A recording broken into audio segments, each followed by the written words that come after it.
continuación tiene la palabra el doctor Guillermo Páramo. El doctor Páramo es sociólogo de la Universidad Nacional de Colombia,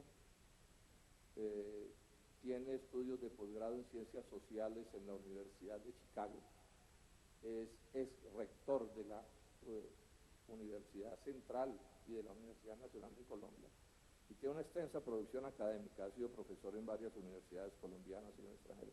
Él nos va a hablar de un tema importantísimo, que es el papel de la ciencia en la construcción de la nación, en la construcción de nuestro país. Muchas gracias, doctor Páramo.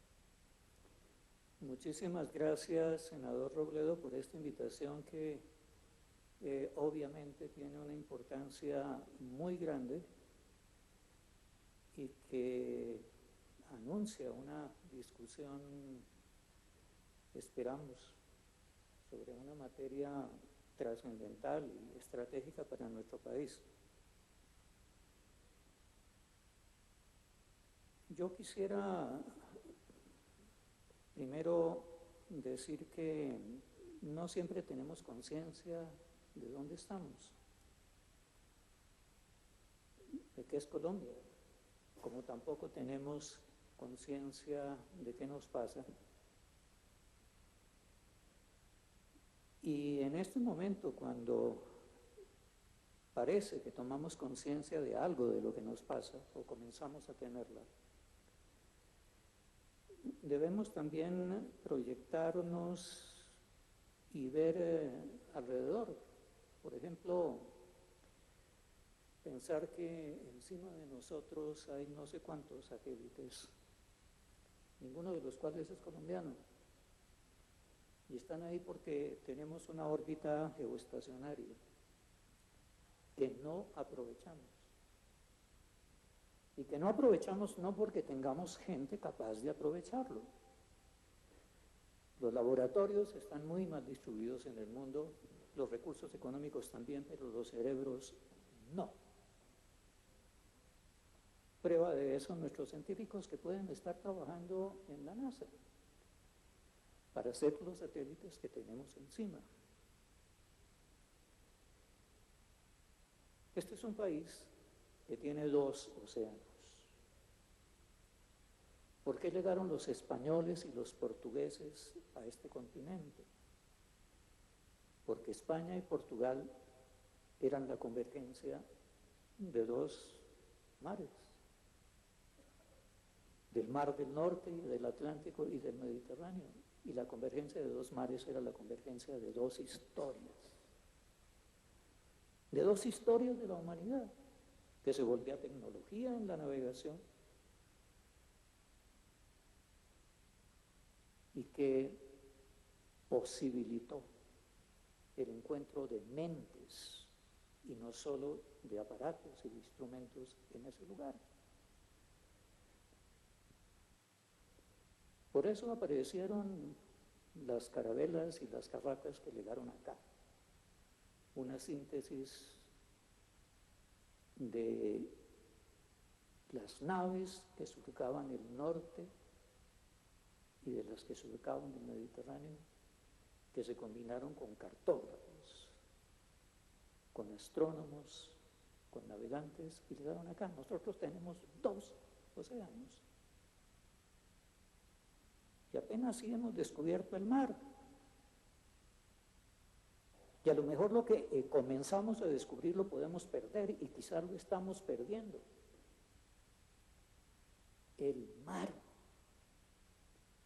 2 mares. Tenemos un puerto sobre el río más caudaloso de la Tierra, el Amazonas. Hubo una guerra por ese puerto, que ya no es un puerto. Ahora, unas masas de concreto fueron botadas al río Amazonas en lo que antes fue un puerto. Pobre, pero decoroso. Para detener el río más caudaloso del mundo. Ahí ya no hay puerto, ahí se ahogan los niños de Leticia. al frente, lo que era una pequeña aldea se convirtió en una enorme base militar con un aeropuerto internacional que estaba atendiendo. Si miramos hacia el norte, tenemos una península enorme, la Guajira, esa masa que sale y se mete en el mar de las Antillas, con una posición estratégica que nace de que puede cerrar en cualquier momento el Golfo de Maracaibo, es decir, el petróleo. Quien controle la península de la Guajira tiene la capacidad de cerrar una de las fuentes más importantes de la energía que todavía consumen los Estados Unidos. Y esa península está unida a este país por un bancal de carretera que quizás no tiene 6 metros de ancho. A un lado tiene la Sierra Nevada de Santa Marta y al otro lado tiene el mar. Y allá en la Guajira, los niños de la Guajira se mueren de hambre porque no hemos conocido la Guajira, ni hemos conocido a los niños de la Guajira, ni hemos conocido a los guajiros. Tenemos una selva, se dice que la más húmeda del mundo, una selva en donde solo pasan desgracias, donde hubo navegantes como los de Tumaco, pero de la gente de Tumaco solo conocemos cuando hay masacres de la gente de Tumaco.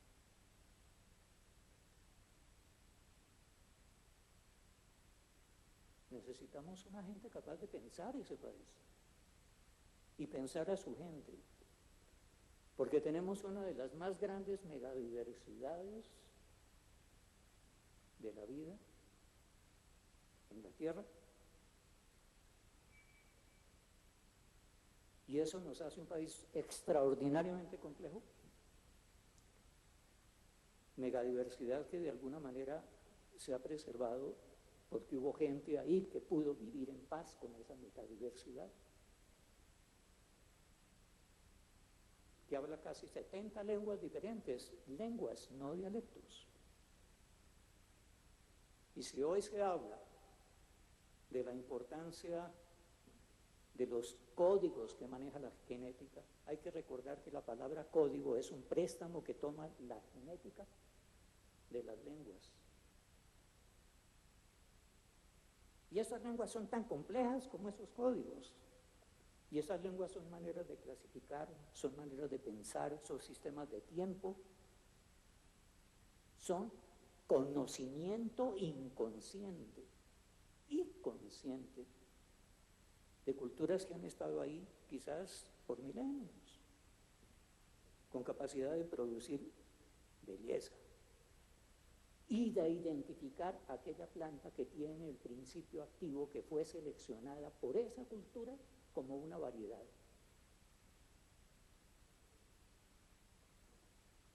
Y que se registra en otro país porque nosotros no pudimos registrarla.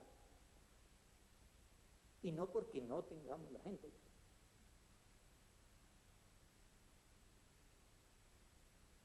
Nosotros tenemos que darnos cuenta de que tenemos un país con una posición geoestratégica muy importante y no podemos salirnos de ese país, ni olvidarnos de esa posición geoestratégica. Y un país que tiene riquezas potenciales y no las comprende, se vuelve víctima de sus propias riquezas. Si ustedes salen allí, encuentran la estatua de Mosquera. Tomás Cipriano de Mosquera tuvo la idea de invitar a un italiano a que viniera aquí. Vivía a 3 cuadras arriba de la Plaza de Bolívar, según decía un norteamericano que visitó el país hacia mediados del siglo XIX, Isaac Ogden. Y él decía, estuve hablando con Agustín Codazzi.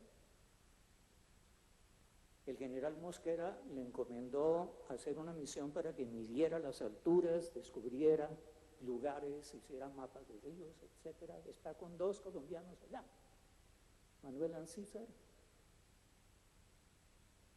y José María Triana, que es un botánico joven. Y a ellos se les ha ocurrido, porque estuvieron en el norte, en el Chocó, que se podía hacer un canal por ahí.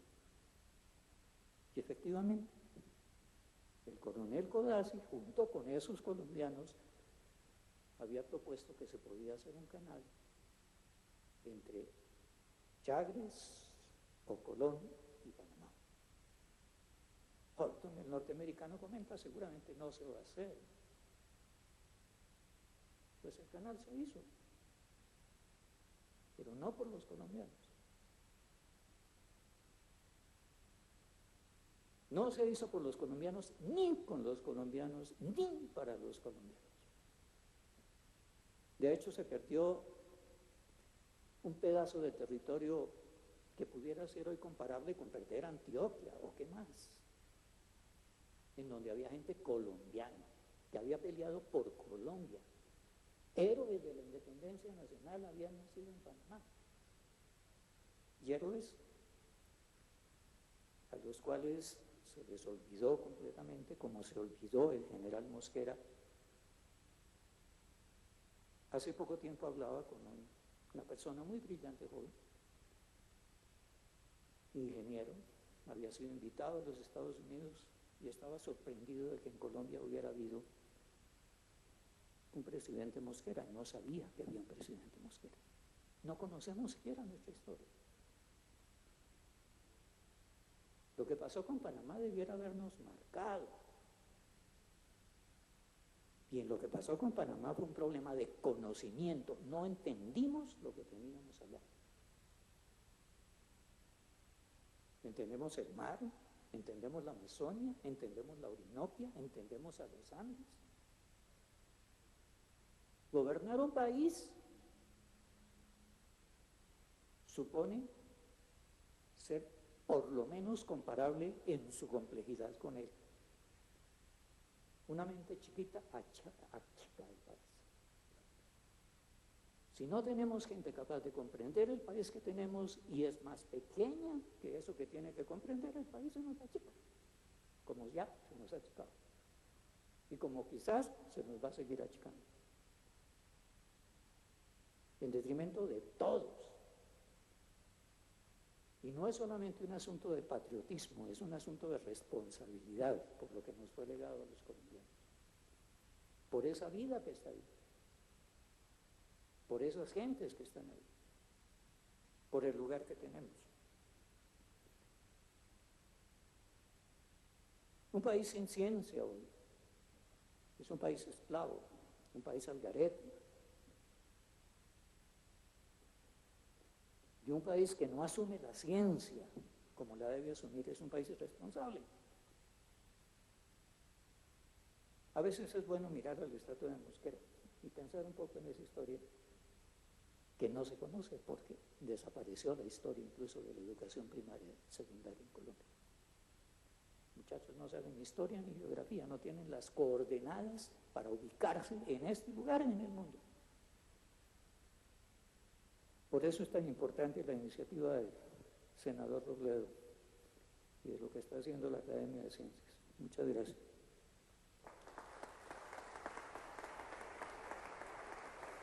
Muchas gracias, doctor Páramo.